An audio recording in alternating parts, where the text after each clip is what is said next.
Hello beauties, welcome back to my channel. And today we have something fun in store for you. We have another folklore and I also have some guesses. So I'm going to introduce himself. Hi, I'm Sari. I'm Casey. I'm Bean. I'm Jenny. So we're going to have Bean start out the story because she's the researcher of the group and we have everyone else here to do Q&As to keep it kind of interesting for you guys. Okay, so I found a couple stories, but then Sari has her own version, and then you have your own version. Okay, sorry. Just listening in.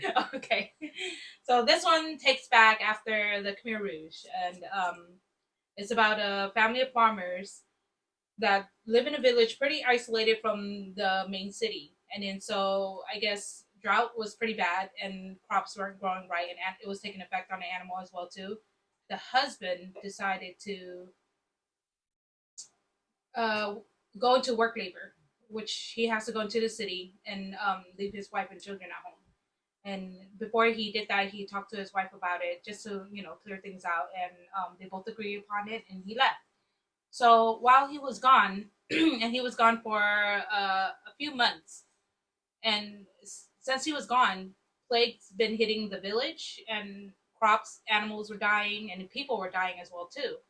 So when the husband returned back, you know how when you travel, you're going to be going from village to village to village, and then finally you get into a city, right? So the village that he arrived was a village before his, and that village told him like, don't go back to your house because over there there's a plague that hit it, and everybody is probably dead. We don't know if your wife and children survived.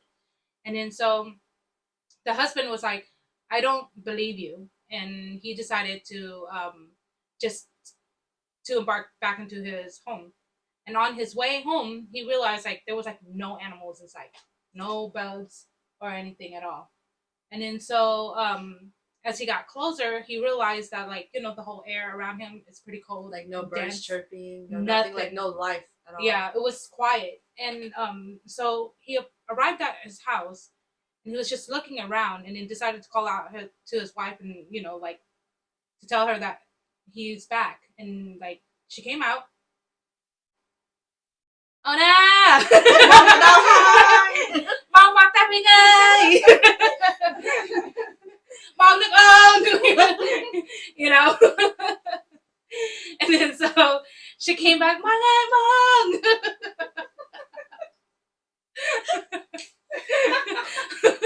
On jam, she was waiting, supposedly been waiting for him to come back, and then so he arrived, and she decided to whip up something for him to eat since he had a long journey.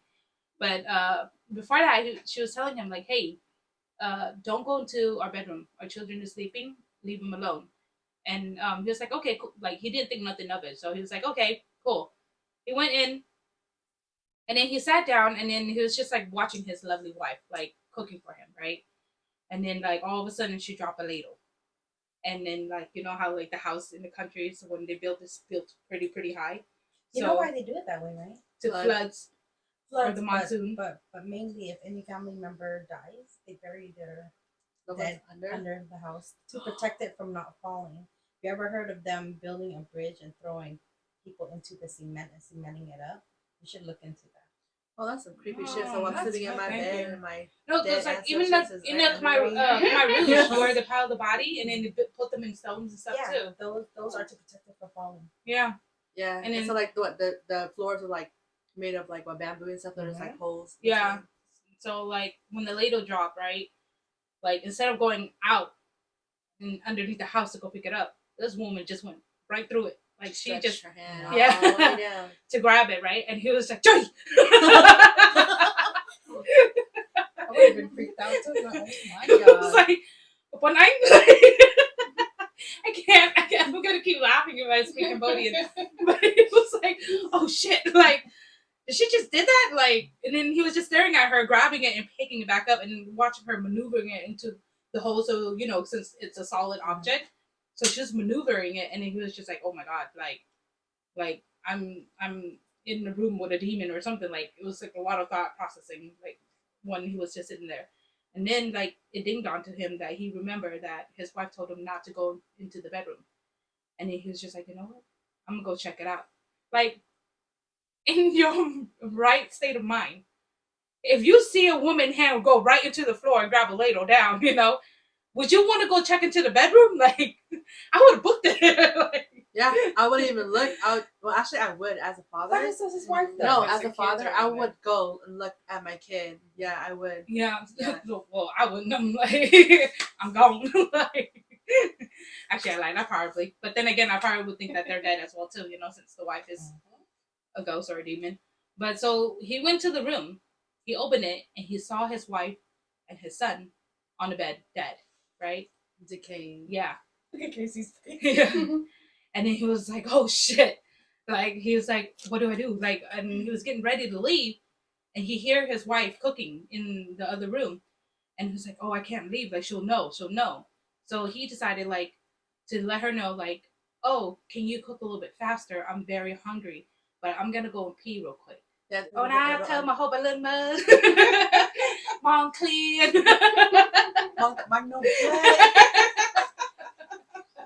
That didn't sound right. Take that much change. Nhìn mắt trời ơi. Hey, Cambodian human language is a lot more hard. Yeah, It's more Yes, complicated. yes, Yeah, yes, it's more complicated. yes. There's formal and informal. Yeah. What we said was informal, and there's formal. yeah, We're talking about someone who's living out in the, The village, country, yeah. the country. They don't have to have a formal. yeah. So after he told his wife that, and then he started to walk towards the door, and then he walked out, like casually, like trying to make it seem like he wasn't scared or didn't know.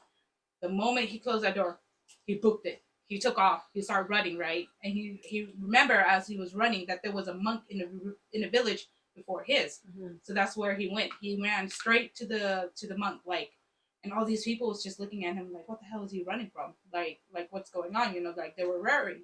So they decided to go with him to the temple as well too. And then So they decided like, oh, it's a crazy running guy. Let's run after him. yeah, no, because like they know him. Oh, okay. They know him because like It's remember it's neighboring village. So Yeah. everybody knows each other because if they're trading crops, and stuff like Yeah. that. And So- not only that, like before he got to his village, he was stopped in that village to not go into his village as well. So like when they like notice him running, they're like, "Oh my God, there's So something they wrong." were rubbernecking. Pretty much. Yeah. And then so they ran with him to the temple, and then right when he got there, he saw the monk, and he was just like I just got home and I saw my wife, like her hands went through the floor and pick up the ladle that was on the ground, and like he was just like explaining what had happened, what he saw, and he opened the door, to his wife and children dead on the bed, and then he was asking the monk, like, is there a way that you could help me out, like, because I don't want to be in the same house with her, right? I would have just thought to move, ran away, changed my name, you know. Yeah. But like, yeah, Probably wanted to help her You guys pass. actually have that in your culture? Yeah. Changing names and everything spiritually? that too. Yeah. Okay, cool. Yeah. And then so the monk agreed to it, and then and the village agreed to it as well too. So they decided to go back to the house and try to leave her, right? So they pang samon, right? Pang Sima. Sama. I say Chat chicken. samong. I say chicken. No, you said concrete. Yeah, we're gonna go chat samong so we can block the ghost from coming out. But like, so they formed like they grab ropes and torches, and they formed like a little barrier around the house, right, for her to not escape, to that way to help her Move on. move on. Mhm. But while in the process of doing that, she's starting to see and realize like what they're doing, and she's thinking that she was being trapped in that house, or that she's going to be taken away elsewhere. She Probably like, felt betrayed too. yeah, by that fairies. too. And then so after that, after witnessing like all these villagers like doing this, like she was hurt by it, and then she was, I guess the husband called her to come out, and she came out for a brief moment, and they had like a little conversation, but she wasn't having it. She didn't want to understand. She goes like, "How could you do this to me? Like I thought we're husband and wife. You're supposed to be on my side. Like how could you how could you do this to me?" And in the midst of this all, she ran back in, grabbed her her son, And then like she tried to escape, but she couldn't because there was already a barrier around her. And then the only thing that she couldn't escape onto was the banana tree, which is right next to her house. Yeah. So they didn't wrap the rope around the banana tree. They only wrapped it around the house. But because the leaf is touching the house by a little bit, she can escape. Yeah. Yeah. So there's another thing that they said too, like Cambodian believe that banana trees shouldn't touch your house. No, it shouldn't, and they don't want it to be grown in front of your house. Like you can grow it in the back. What is a banana tree? But not in the front. What about like the side? Nothing? no, it's just like they don't want banana tree period around your property. You're not supposed to, but if you're gonna do it, back at the house is fine. Don't ever want to put it in the front. Have you ever seen some days, like if you ever go and check it out, banana tree, no wind and it'll move. Yeah. If you ever look at it, they'll move by itself. So she escaped onto the banana tree. And that's where the haunting of the banana tree came into legend. It's because she's always under a tree putting her son to sleep. Or if not, she's haunting men that's betraying their wives or their lover. So like the song she sings, do you know how it sounds? It's just a little basically a lullaby too. But it's like a really creepy lullaby. Exactly, because for the other side of the story, mainly all the same, but the only thing is she died while she was pregnant. That's the only difference. Mm-hmm. So the baby the husband wasn't there, and all that. But basically, stuff are not supposed to happen to you when you're pregnant. You're supposed to be untouchable. Yeah. But whatever went on in their village or whatever else, they believe that pregnant person that dies is very vicious. Yeah. So basically, that's how the other part of that story began. But there's so many variations. Mm-hmm. But yeah, because like I read one similar to that where like a pregnant woman was walking, but then she ended up getting raped under a banana tree and left to die there. That's another version. That's what I'm saying. There's so much variations from it, but it all pertains from just that one thing that holds them. Yeah. Kind of like my mom's story she told me was that she was pregnant, right, waiting for her husband. I guess rumors came back to her saying her husband's cheating, he ain't coming back, and all that good stuff, and so she killed herself. She hung herself. Exactly. While she was pregnant. So there's 4 different stories right now. On this, but then but it always connects to that banana tree thing. Yeah. Mm-hmm. So in your culture, Casey, they don't think banana tree is a bad omen? Not necessarily. When I'm concerned, it's a good thing. We grow a lot of banana trees. So there's no haunting for. I don't think so, but I shall ask my mom though. They probably do have stories. They probably do. But they just don't want to creep out, really? their their kids, and it's old stories. Mm. And some children don't want to hear about it. Yeah, my sister said it's like a protection against dragons. Oh, the banana tree? Mm-hmm. Do we believe in dragons in our culture? Yeah, Yes, we we do. Oh, really? We do. Yes, we do. Mermaids as well too. too. You guys ever touch subject about Yes, dragons? we will talk about mermaids I will next talk time, but about- I yeah, need we to could get do some the dragon info on There's that. a lot of stories about dragons. That's the reason why we have. But we don't have much in our culture when it comes to dragons, We right? do. No, we have we an have- actual we have statue a- dedicated to it. We have a whole temple Yeah. that has a dragon Where that goes I've been. through it as a walkway. Yeah. Bingo.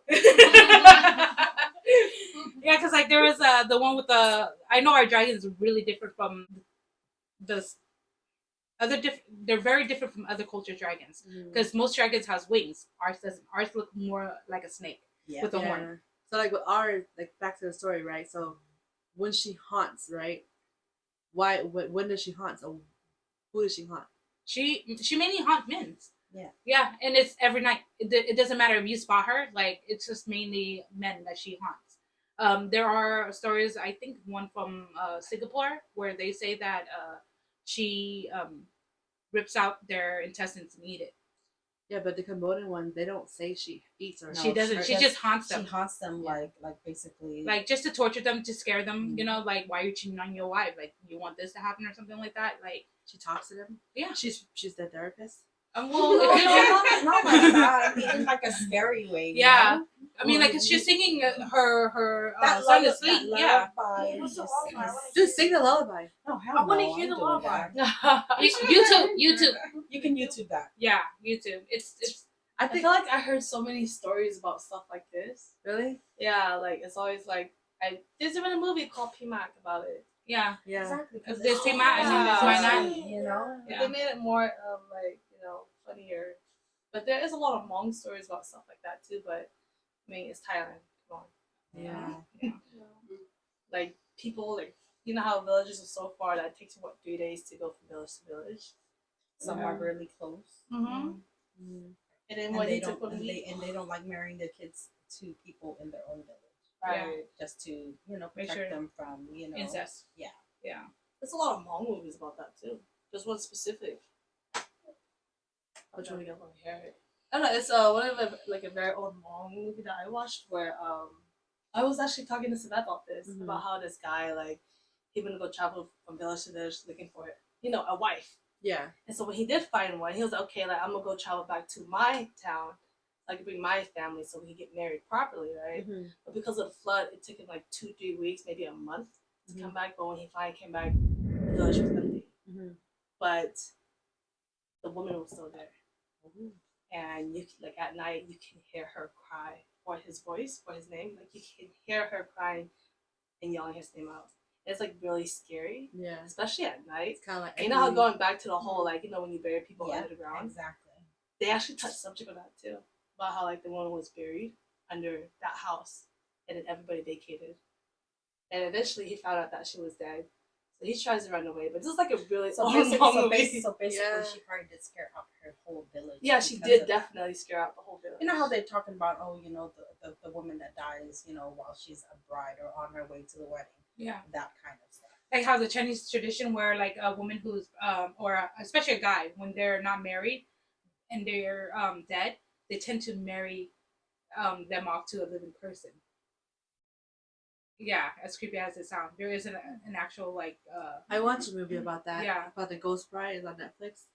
He's dead, but the mother's still trying to find him a wife. While she's yeah, because I alive, believe he's like dead. they think it's unfinished business if they're getting haunted. So like they believe like since he like died at a very young age without having a wife. or celibacy, like yeah, it's crazy. Very awkward. How would you find someone that marries a dead person? Man, you give them $100,000, they're like, all right, it's just marriage. Like marriage, till death do us part. You already dead. Like, I keep the money. Yeah. I'll take your name. I keep the money. I be my mind. I find a husband later. Yeah, that's what they do. They marry them off, and then they get married for like I think like for like a good year or so, and then that's when the person who is alive they can actually move on. Yeah. Or some of them actually, like, if they're married, they stay into the family, and then they just take on the family heirloom or whatnot. Yeah. So I do have a question for you guys. Do your parents ever talk about how, like, so I recently asked my mom, like, because, like, my dad's a shaman, right? Mm-hmm. So I was telling her, like, Mom, like, aren't you scared of Thailand more than, like, America? And she said no. Because when people die in Thailand, like, they do the actual traditions. Yes. So their spirits do not, exactly. stay to earth. Shit, I've But heard in America, there's a lot of wandering spirits. Mm-hmm. And I was like, I'm more scared of Thailand than America. Really? I'm like, dude, that is crazy. But we wants to know, like, actually, America's actually more scared. More Yeah, 'cause, like, scarier. No, because we're more Yeah. proper. We're gonna do Yeah. our celebration for that 7 days. Mhm. It's literally 7 days. Vietnamese way, like even our New Year. Once our New Year hit to where it stops, we're not allowed to touch anything in our house. No sweeping, no dishes, no nothing. Like literally, if we go by our tradition. Yeah. But we don't follow that no more. Yeah, a lot of things. Not only that, like I tend to notice like there are more vicious ghosts in Asia than there are here, and then the spirits that are wandering here, you have like a 50-50 chance of like stumbling on a good one and stumbling on a bad one. See, It's but because they don't over have the here, ritual. most people probably know they're here, and they're probably the same, but they're not. How do you say it? Like full strength, I guess. How do you say it? Like what is that? Like they like for us, right? So when we have our dead, we feed them. We do Spiritually, it every day. like, yeah, yeah. It's like we're giving them power to do what they need to do in their afterlife. It's like honoring our ancestors Yeah. or praying to the Pulling dead. all these golden boats and everything. Yeah, but over here, once they're dead, they just bury them. oh, we love you forever, we'll never forget you, and then what? Yeah. Couple months, done deal. Yeah. We actually keep on this tradition of like remembering And think about this: our New Year, we celebrate our ancestor every year. It doesn't matter who passed or not. You know, friends, family, we do it. yeah. Yeah, year. they have offerings like come on. Just like what today? Yeah. Like Our we do New Year started today, right? Yeah. So you see all the fruits and the candles or whatever. It's not just for one person. It's for everybody. Our friends, our family, whatever. Family, friends, Yeah. stuff like that. And we do have like Day of the Dead too. Yes, so we do. and Mexican people also as well. Mm-hmm. But I don't think American have No, they don't do none of that. Yeah. I don't think more people. You have the Day of the Dead? Yeah, where you just like have a day where you worship your ancestors. You go bring offerings to monks and stuff. Yeah. Blessings for Well, them. they don't really have monks. They have like shamans. No, I mean like for us. For us, yeah, of course. And that's why we do it once a year. We call it New Year's, but it's, you know, there's other stuff. You know, I thought New Year is that does because that. that's when they harvest a crop and everybody's celebrating as a new year for a new time for a new crop. Yeah, but it's for our ancestors that's passed away too. That's why we Yeah, sign. no. Like people ask, I remember someone asking me, why did your New Year fall exactly on this day? Sure, Why? but no. Our Day of the Dead is actually it's either November or December. Or no, October or November. I can't remember. It's those 2 months only. Yeah. Yung Tulpon, Chomban. That's our main I know that Day word. of the Dead. Well, we kind of. Is it in October or November? I think it's America November, has early November. Halloween. Does that count? Huh? Halloween. No. Yeah, you dress as a dead because you're trying to resemble. Yeah, didn't you No, hear the because story? now they just dress like no, sluts. but the story in America was Halloween was the day of the dead, where the dead comes out and we all dress and walk around trying to look like them so they won't bother us. That's what I read they won't about. haunt you. Yeah. So if you look like them, That's when the hell doors open. they or some think you're shit. they People think come out. you're dead too, so something they like won't that. follow you. Yeah, that's what I was reading about. Like, what is really Halloween? You know, like. Is that what But it Halloween is? isn't it pagan? Wow.